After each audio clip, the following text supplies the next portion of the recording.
Good day, dear students. So, welcome to part 2 or lecture second related to chapter second of your 10th class, which is polynomials. तो first part में हमने अच्छे से polynomials के बारे में पढ़ा, पॉलिनॉमियल क्या होते हैं, ठीक है। तो अब हम मल्टीपल वेरिएबल्स के पॉलिनॉमियल्स के को टच नहीं करेंगे, हम उन्हीं पॉलिनॉमियल्स को टच करेंगे जिनमें सिंगल वेरिएबल है। मल्टीपल वेरिएबल्स को हम अभी डिस्कस नहीं करेंगे, ठीक है। और मैंने आपको कल समझाया linear polynomial in one variable क्या होता है, quadratic polynomial in one variable, और क्यूबिक ये पॉलिनॉमियल इन वन वेरिएबल क्या होता है। तो उनकी जनरल फार्मूला क्या है। जो लीनियर होता है ना, उसको हम कैसे लिखते हैं, ए एक्स प्लस बी। ए है कोफिशिएंट किसका, एक्स का, और बी क्या है, कांस्टेंट। और क्वाड्रेटिक में कैसे लिखते हैं हम, क्वाड्रेटिक वाले पॉलिनॉमियल्स की जनरल इक्वेशन क्या है, a x square plus b x plus c. A है कोफिशिएंट एक्स स्क्वायर का, बी है कोफिशिएंट एक्स का, और सी है कांस्टेंट। और क्यूबिक को कैसे लिखते हैं, क्यूबिक को हम लिखते हैं ऐसे, a x cube plus b x square plus c x plus d. तो यहाँ कोफिशिएंट्स क्या है, ए है कोफिशिएंट एक्स का और बी है कांस्टेंट टर्म। यहाँ ए है कोफिशिएंट एक्स स्क्वायर का, बी है कोफिशिएंट एक्स का, और सी है कांस्टेंट टर्म। क्यूबिक में ए है कोफिशिएंट एक्स क्यूब का, बी है कोफिशिएंट एक्स स्क्वायर का, सी है कोफिशिएंट एक्स का, और डी है कांस्टेंट, ठीक है। अब देखिए, अगर मैंने आपको कोई पॉलिनॉमियल दिया, लेट्स सपोज ये पॉलिनॉमियल है 2x स्क्वायर प्लस 5x, ठीक, ये पॉलिनॉमियल है। इस पॉलिनॉमियल को हम रिप्रेजेंट कर सकते हैं ऐसे, पी एक्स एक पॉलिनॉमियल है जिसका वैल्यू इस तरीके से। आप पी एक्स लिखो या एफ एक्स लिखो, ये एक ही बात है, ये पॉलिनॉमियल है। या कभी कभी लोग इसको लिखते हैं y के बराबर, y is equal to this polynomial, ये पॉलिनॉमियल। अगर मैं कहूंगा ना इस पॉलिनॉमियल का वैल्यू निकालो आप, वैल्यू ऑफ पी एक्स, इस पॉलिनॉमियल का वैल्यू निकालो जब हम x का वैल्यू होगा 3, x का वैल्यू होगा 3, तो आप क्या करोगे, x का वैल्यू 3 दोगे, p of 3 is equal to किसके बराबर होगा 2, x का वैल्यू क्या देंगे 3 का स्क्वायर प्लस 5, और x का वैल्यू क्या देंगे 3। तो ये क्या आएगा 2 मल्टीप्लाइड बाई 3 स्क्वायर क्या होता है 9 प्लस 5 बाई हो गए 15, ये आएगा 18 प्लस 15, वो आ गया 33। तो हम क्या लिखेंगे, हम कहेंगे इस पॉलिनॉमियल का value at x is equal to 3 है क्या 33, ठीक है।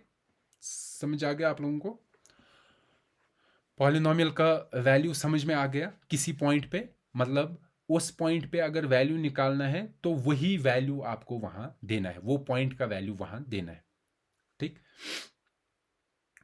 तो ये तो आपको समझ में आ गया। अब अगर मैं आपको कोई और क्वेश्चन दूं, x square minus 3x plus 2, मैं कहूँगा इस पॉलिनॉमियल का वैल्यू निकालो at x is equal to 1, ठीक है। तो आप क्या करोगे, ये पॉलिनॉमियल है, क्या है, x square minus 3x plus 2, ठीक है।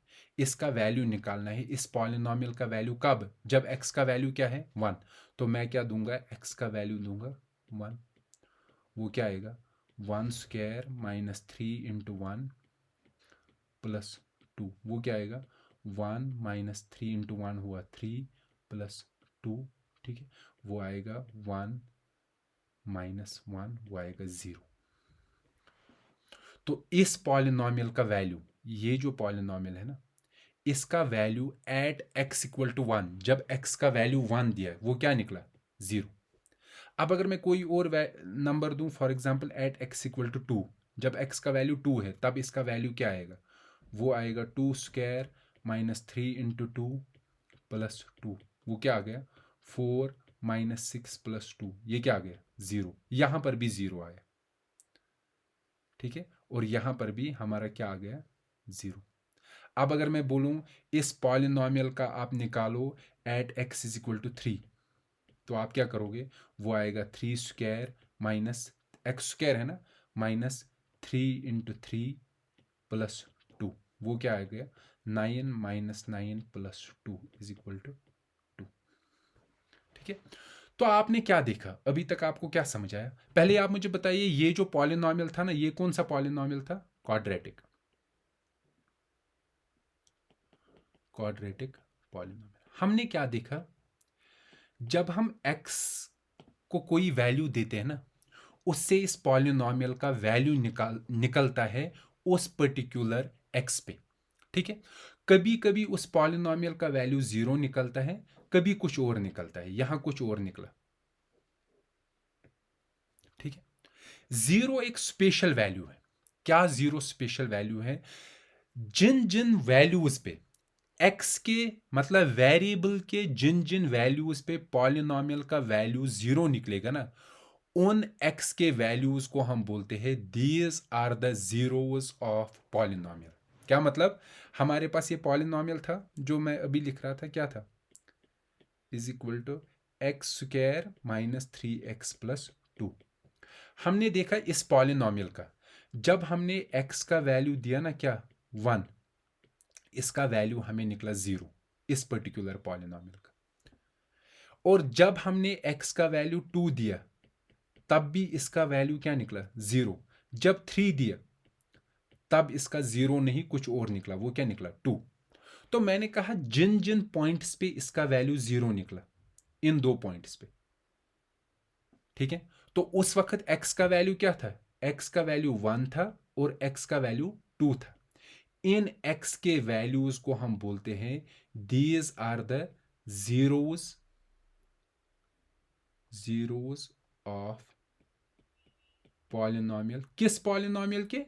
ये वाला polynomial x square minus 3x plus 2। समझ में आ गया? ये एक एग्जाम्पल आप याद रखना। मैं कोई और एग्जाम्पल आपको देता हूं। लेट सपोज पॉलिनॉमियल है हमारा इस तरीके से, P x is equal to 3x plus 2। ये वाला पॉलिनॉमियल कौन सा है? Linear polynomial. यहाँ 3x प्लस 3 देते हैं। ठीक, देखिए अगर इसका वैल्यू निकालोगे ना आप, x is equal to 1, sorry 3x minus 3 देते हैं, x इज इक्वल टू 1, तो आप देखिए इसका क्या वैल्यू निकलेगा, 3 मल्टीप्लाइड बाई 1 माइनस 3, वो 0 आएगा।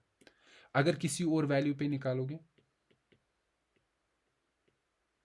वो आएगा 3 मल्टीप्लाइड बाई 2 माइनस 3, वो 3 आएगा।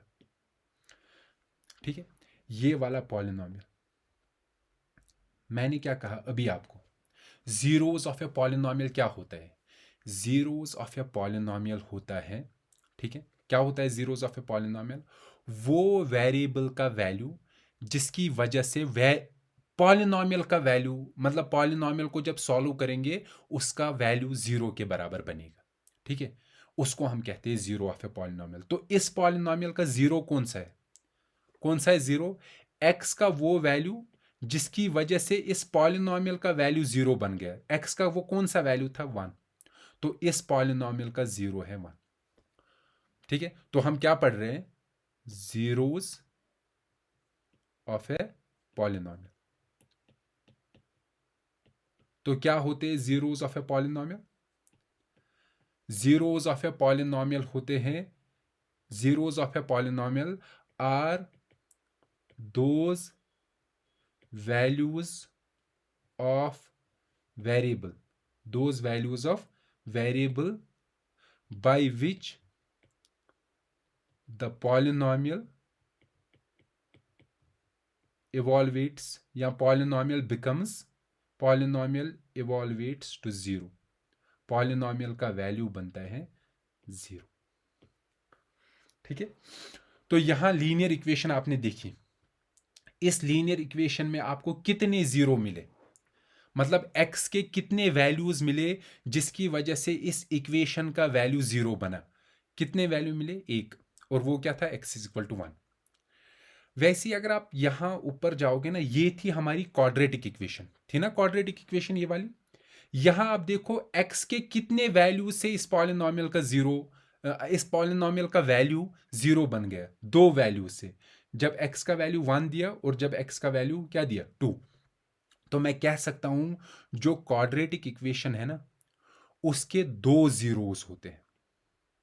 इसका क्या मतलब है? दो जीरोस होते हैं, दो जीरोस होते हैं, इसका मतलब जो x है उसके दो वैल्यूज ऐसे होंगे जिनकी वजह से उस पूरे पॉलिनोमियल का वैल्यू 0 बनता है। जैसे हमने निकाला जब x का वैल्यू 1 होगा तब भी 0 बनेगा, जब x का वैल्यू 2 होगा तब भी क्या बन रहा है 0, और कोई नहीं होगा, सिर्फ दो होंगे। लीनियर का सिर्फ एक होता है, ठीक है। ऐसे ही क्यूबिक का जो होता है ना उसके तीन वैल्यूज होते हैं जिनकी वजह से उसके पॉलिनोमियल का वैल्यू 0 बनता है। तो अगर मैं आपको कभी अब बताऊंगा लीनियर इक्वेशन है इसके कितने जीरोस है, आप बोलोगे एक, उसका क्या मतलब होगा जीरोस का, ये आपके दिमाग में होना चाहिए। मतलब लीनियर इक्वेशन में जो लीनियर पॉलिनोमियल में जो मेरा वेरिएबल होगा उस वेरिएबल का एक वैल्यू होगा ऐसा जिसकी वजह से उस पॉलिनोमियल का वैल्यू 0 बनेगा। क्वाड्रेटिक इक्वेशन के कितने जीरोस होते हैं? दो। मतलब वेरिएबल के दो वैल्यूज ऐसे होंगे जिनकी वजह से उस इक्वेशन का वैल्यू 0 बनेगा। क्यूबिक के होते तीन, बाई क्वाड्रेटिक के होते चार, ठीक है।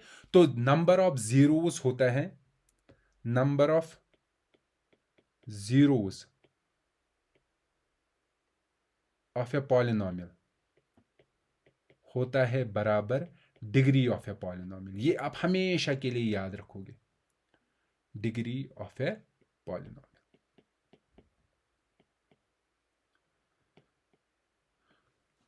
ठीक है, समझ में आया? अब अगर मैं कभी आपको पॉलिनोमियल दूं ना 2x+5, ये दिया ना पॉलिनोमियल p ऑफ x, मैं बताऊंगा बताइए इस पॉलिनोमियल का जीरो कौन सा होगा। ठीक है, पॉलिनोमियल का जीरो होना मतलब x का वो वैल्यू, ठीक है, x का वो वैल्यू जिसकी वजह से p ऑफ x किसके बराबर बनेगा? जीरो के। और वो कितने वैल्यूज होंगे? एक। ठीक है, क्यों एक ही होगा? क्योंकि ये लीनियर पॉलिनोमियल है। अब अगर मैंने आपको दूसरा पॉलिनोमियल दिया, ये कौन सा पॉलिनोमियल है? क्वाड्रेटिक। मैं अब कहूंगा इसके जीरोस निकालो। इसके जीरोस आपको पता है x का वो वैल्यू जिसकी वजह से इस पॉलिनोमियल का इवॉल्वेट क्या बनेगा? जीरो, और उसको हम बोलेंगे जीरो ऑफ दिस पॉलिनोमियल। और यहां वो x के कितने वैल्यूज होंगे? दो। क्यों दो? बिकॉज ये क्वाड्रेटिक है। वैसे ही क्यूबिक होगी तो उसके कितने जीरोस होंगे? तीन। तो अब मैं आपको कोई एग्जांपल देता हूं, लेट सपोज 3x+6। मैं आपको बताऊंगा, बताइए इसका जीरो कौन सा है, इसका जीरो निकालिए। देखो, कोई तो हिट एंड ट्रायल करेगा, वो खुद अपने दिमाग में डिफरेंट डिफरेंट वैल्यूज देगा एक्स के, फिर चेक करेगा कब ये जीरो बन रहा है। कोई देगा पहले देगा 1, देखेगा क्या 1 की वजह से ये जीरो बनेगा? नहीं। 2 की वजह से नहीं, 3 की वजह से नहीं। ठीक है, देखो जब हम 1 देंगे ना इसका वैल्यू निकलेगा 9, जब 2 देंगे ना इसका वैल्यू निकलेगा 12 पॉलिनोमियल का, जब 3 देंगे इसका वैल्यू निकलेगा 9 और 6 15। ठीक है, लेकिन अगर आप इसका वैल्यू दोगे ना -2, एक्स का वैल्यू दो -2, आप देखिए वो क्या बनेगा? 3 multiplied by -2 plus 6, 3 into 2 -6 plus 6 is equal to 0। तो इसका मतलब इस पर्टिकुलर इक्वेशन का x is equal to -2 is the zero of this polynomial, is the zero of this polynomial. उसका क्या मतलब है is the zero of this polynomial? इसका मतलब है कि जब हम x का वैल्यू 2 देंगे, -2 देंगे ना, इस पॉलिनोमियल का वैल्यू क्या बनेगा? 0। ठीक है, समझ आ गया? लेकिन आपने ये किस मेथड से निकाला? ये इस पॉलिनोमियल का जीरो आपने कैसे निकाला? आपने जीरो निकाला, आपने हिट एंड ट्रायल किया। मतलब हिट एंड ट्रायल क्या हुआ? आपने अलग अलग वैल्यूज दिए और चेक किया कि कहाँ जीरो बन रहा है। अगर आपका हिट बराबर नहीं हुआ, आपका जिंदगी भर आप ढूंढते रहोगे, नहीं मिलेगा। तो हमें कोई सिंपल तरीका होना चाहिए जिससे हम डायरेक्टली जीरो ढूंढ लें। ठीक है, मतलब हमारे पास इक्वेशन होगा ना पॉलिनोमियल लीनियर इक्वेशन अभी मैं बोल रहा हूं, उसको मैं कैसे निकाल सकता हूं उसका जीरो डायरेक्टली। जीरो डायरेक्टली मतलब एक्स का वो वैल्यू जिसकी वजह से उस पॉलिनोमियल का क्या वैल्यू बनना चाहिए, जीरो। तो देखिए कैसे निकालते हैं। मैं सिर्फ लीनियर का आपको दिखाऊंगा। अगर मेरे पास पॉलिनोमियल है ना, ये वाला है 3x+6, ये लीनियर है। लीनियर को हम कैसे लिखते हैं, ax+b लिखते हैं ना। तो यहां मुझे बताइए a क्या है 3 और b क्या है 6, ठीक है, लीनियर है। अब मुझे इसका जीरो निकालना है। जीरो मतलब वो वैल्यू x का जिसकी वजह से p ऑफ x किसके बराबर बनेगा, जीरो, ठीक है। This implies p of x क्या है हमारा 3x+6 किसके बराबर बनना चाहिए, जीरो। अगर मैं इस इक्वेशन को सॉल्व करूंगा, इस इक्वेशन को सॉल्व करना मतलब इस इक्वेशन में से x का वैल्यू निकालना, ठीक है। तो जो x का वैल्यू निकलेगा ना, वही इस पॉलिनोमियल का जीरो होगा। क्यों वही उस पॉलिनोमियल का जीरो होगा, क्योंकि उसी ने इस पॉलिनोमियल को किसके बराबर बनाया, जीरो। जरा इस इक्वेशन को सॉल्व करो, वो क्या आएगा 3x = 6 को वहां ले जाओ, वो क्या है -6। x किसके बराबर होगा -6 और 3 जाएगा नीचे 3, ठीक है, और वो क्या आएगा -2। तो x = -2 is the zero of p of x। इसका क्या है ये, जीरो। यही निकला था ना हमें यहां भी हिट एंड ट्रायल से, x = -2 यही निकला था ना। तो अब तो मैंने आपको आसान तरीका दिखाया। अब मैं अगर आपको कोई और एग्जाम्पल दूं ना, let's suppose p of x = 3x -2। पहले आप मुझे बताइए यहाँ a क्या है 3, b क्या है -2। मैं बताऊंगा इसका जीरो निकालो। तो आप क्या करोगे, p ऑफ x का वैल्यू ये किसके बराबर पुट करोगे, जीरो को, फिर इक्वेशन को सॉल्व करोगे, वो किसके बराबर होगा 3x -2 = 0। दिस इंप्लाइज 3x = 2 को वहां ले जाओ, यहाँ माइनस है वहां प्लस बनेगा, और x का वैल्यू आएगा, अब 3 को वहां ले जाओ 2/3। तो this will be the zero of this polynomial. समझ आ गया, ठीक। अब एक चीज, अभी मैं सिर्फ लीनियर दिखा रहा हूं, linear equation in one variable, उसमें जीरो कैसे निकालते हैं। क्वाड्रेटिक हम बाद में देखेंगे, अभी बस लीनियर देख रहे हैं।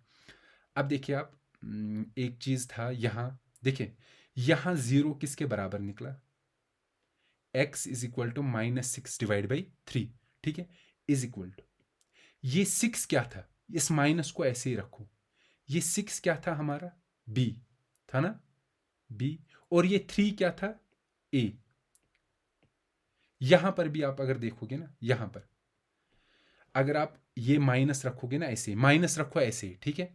ये देखिए, ये जो अंदर है ना b क्या है हमारा -2, और नीचे क्या है a को लिखो आप नीचे, वो क्या है 3। वो किसके बराबर है, माइनस इंटू माइनस क्या हुआ प्लस, ये क्या बनेगा 2/3। ये वापस निकला ना यही। तो हमने देखा यहां से हमें एक चीज पता चला, क्या पता चला, कि अगर आपके पास एक लीनियर इक्वेशन है ना ax+b, इसका अगर आपको जीरो निकालना है, ठीक है, आप डायरेक्टली निकाल सकते हो। पहले मैं दिखाऊंगा कैसे निकलेगा। देखो ax+b को किसके बराबर डालेंगे, जीरो, ठीक है। तो दिस इंप्लाइज ax किसके बराबर होगा, b वहां ले जाओ, वो क्या बनेगा -b, ठीक है। दिस इंप्लाइज x = a को वहां ले जाओ, a क्या जाएगा /a। तो अगर आपको लीनियर इक्वेशन के एक्सपोनेंट्स पता है ना, ये एक्सपोनेंट्स पता है, तो आप उसका जीरो निकाल सकते हो। तो zero of a linear equation किसके बराबर होता है, minus constant term divide by coefficient of x, यही है ना। ये है = माइनस कॉन्स्टेंट टर्म है ना b, माइनस कॉन्स्टेंट टर्म, और डिवाइड में क्या है, divide by coefficient of x. तो आप डायरेक्टली इसका जीरो निकाल सकते हो। तो यही चीज आप याद करके मुझे इस इक्वेशन का 2x+3 इसका जीरो बताओ what is the zero of this polynomial. अब आप डायरेक्टली निकाल पाओगे। देखो सिर्फ आपको बोलना है a 2 और b क्या है 3, ये कोफिशिएंट्स है ना, तो आप इसका 0 होगा is equal to minus B divide by A is equal to minus B क्या है -3 डिवाइड बाई ए क्या है 2, ये इसका 0 है। X is equal to -3/2। आपने 3 तरीके से मैंने आपको दिखाया। पहला लीनियर इक्वेशन में, पहला हिट एंड ट्रायल मेथड से, ठीक है, मतलब डिफरेंट वैल्यूज दो एक्स का, जहां 0 बनेगा पॉलिनोमियल का वही है 0 ऑफ ए पॉलिनोमियल। दूसरा तरीका क्या है, हिट एंड ट्रायल के बगैर सीधे पॉलिनोमियल को पुट करो किसके बराबर, 0 के, फिर उसको सॉल्व करो। सॉल्व करना मतलब एक्स का वैल्यू निकालना, जो एक्स का वैल्यू निकलेगा वही वैल्यू इसका 0 होगा।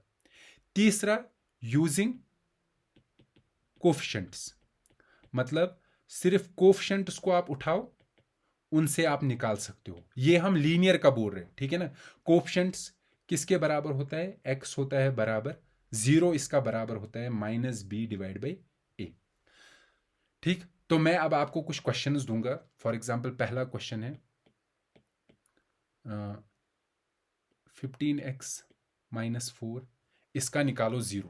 किस मेथड से, बाय यूजिंग मेथड सेकंड,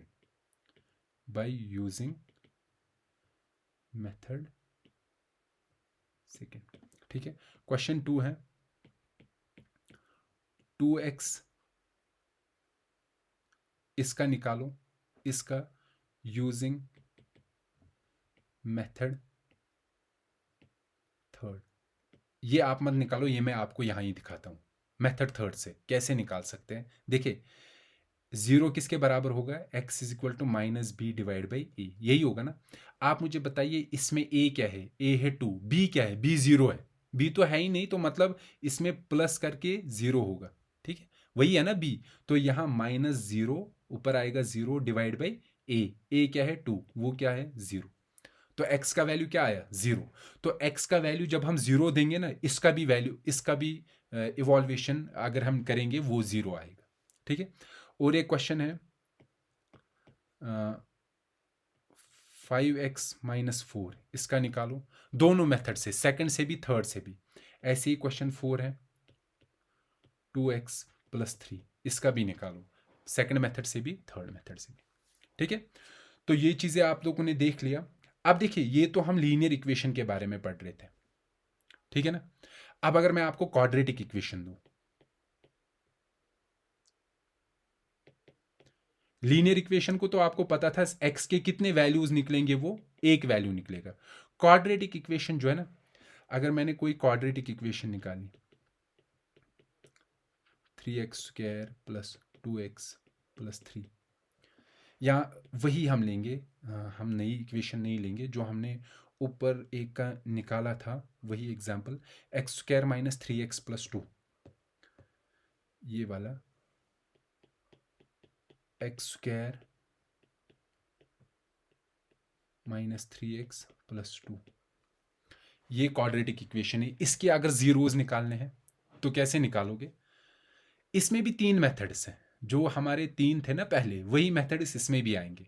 पहला है हिट एंड ट्रायल, उसमें हमने हिट एंड ट्रायल किया था, फिर हमने लिखा था जब हम x का वैल्यू 1 देंगे ना, p ऑफ x बनेगा 0, तो ये एक 0 है, और दूसरा 0 कौन सा था, x इज इक्वल टू 2।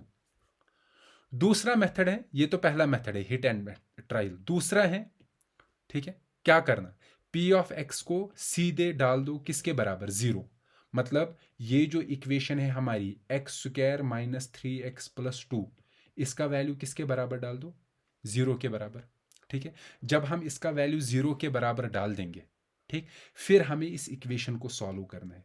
जब हम इस इक्वेशन को सॉल्व करेंगे ना, यहां x के 2 वैल्यूज आएंगे, और वो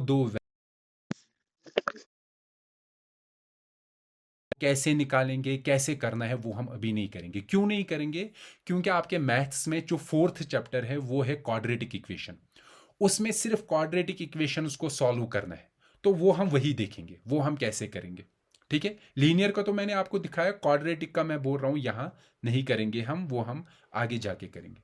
लेकिन तीसरा मेथड जो था using coefficients of the equation, जो हमारे यहाँ कोफिशिएंट्स है ना, यहाँ कितने कोफिशिएंट्स होते हैं क्वाड्रेटिक के? 3। ऐसे होती है ना क्वाड्रेटिक इक्वेशन, तो इसके 3 कोफिशिएंट्स होते हैं, ए, बी और सी। यूजिंग कोफिशिएंट्स हम इसके निकाल सकते हैं क्या? हम निकाल सकते हैं इसके ज़ीरोज़। तो यूजिंग कोफिशिएंट्स कैसे ज़ीरोज़ निकालते हैं, किस तरीके से हम वो निकालेंगे, वो हम अभी नहीं करेंगे, वो हम नेक्स्ट लेक्चर में करेंगे। तो यहाँ मैं ये वाला लेक्चर स्टॉप करता हूँ ताकि ये ज़्यादा बड़ा ना हो। तो हम नेक्स्ट लेक्चर में फिर से मिलेंगे, जिसमें हम एक चीज़ के बारे में पढ़ेंगे। जो हम ये ज़ीरोज़ पढ़ रहे हैं ना, इन ज़ीरोज़ का मतलब क्या होता है, इनका मीनिंग क्या होता है, एक्चुअल में इनका मतलब क्या होता है। ठीक है, तो हम वो नेक्स्ट लेक्चर में करेंगे। Till then, good bye.